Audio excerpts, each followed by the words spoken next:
Iteka rya gavumenti ya Uganda erya historical monument rukumo rwenda nkaga na mushanju erizire kuhindurwa omwaka 2023 neriherezo bugabe gavumenti okureberera emyanya yona ey'eby'obuhango n'obwisyo. Twinemo sections eziratwikiriza n'omuntu nahaba haryo wawe orenda gukora repairs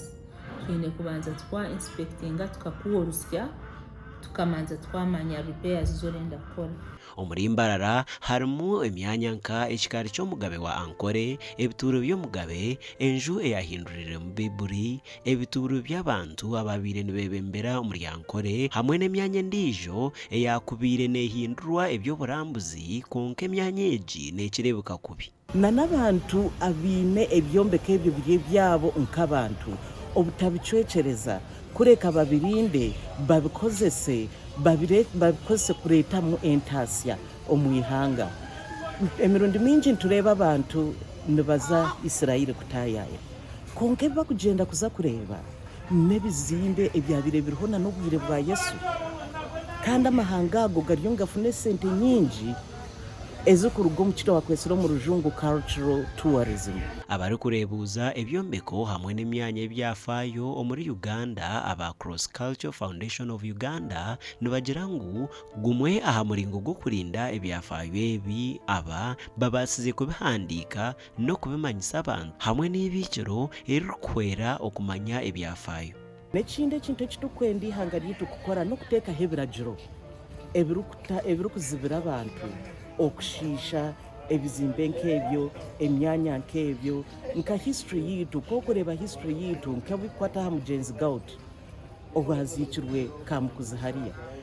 ba missionaries ni bingi abakwenzere kwija bakamanya ebyafaayo byitu ku byabirebire konke byo na twabishisha twabyiyaho nibanu bebuza hati twijeyo turebe ki tumanye ki. Bwanyuma y'obukama bw'ensikirano okwemerezebwa omu Uganda eki kikatuma abagabe bamwe bazombuzahe kandi aho noho mugaba Paris yahindukira itongo konka ba Ministry ya Tourism bahunduiza omwanya ogwo. Ministry ekareba ko site ejo because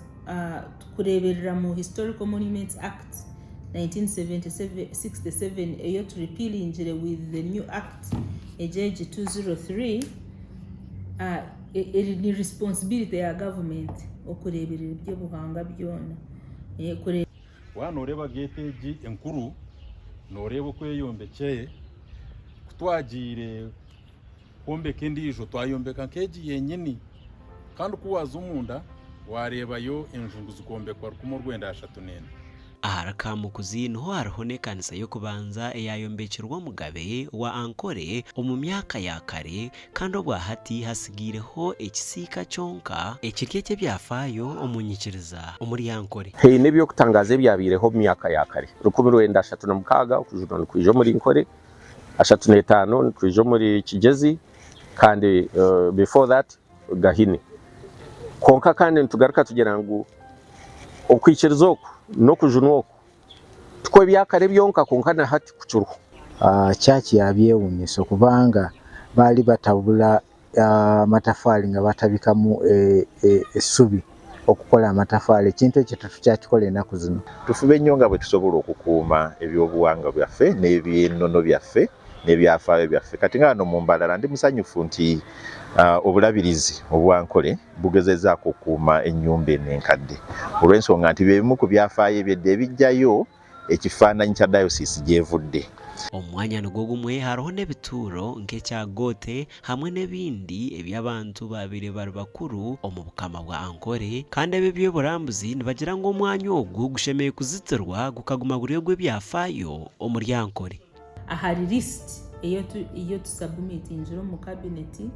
okugira ngo ibi bintu byona bibe preserved for posterity ugira ngo abantu bona bija 2000 years to come bona babishangeho. So ejo chachi is among nakyo bitura byari byanza kuchondoza kureba buri kituru necho hechi letu yetu bahereze je ahoko ibintu ebyo tubijuka bakatandika na hate bro kandi bitwise ibintu bingi akashozi ka Ruharo barebe Church Missionary Society bakabagita CMS aho dini yatandikire aho bahindurire Biburi bari irwariro ryo kubanza atari bakweta Mbarara Mixed School hari ibintu bingi nituza gukoraho revival trail. Amajagandi agayombekirwa mu myaka ya kare agakira kurebeka je ombwirobu harimo enju yabireri aba bishops bo bureberezi bwa Ankole kandi bwa hati eyijire kahindurwa East African Revival Museum. Ekereziya ya Nyamitanga nayo yayombekirwe emyaka ya kare eri ebyafaayo omu by'edini omu Uganda. Ndi Michael Tumwakire abwa TV West Agacencwire.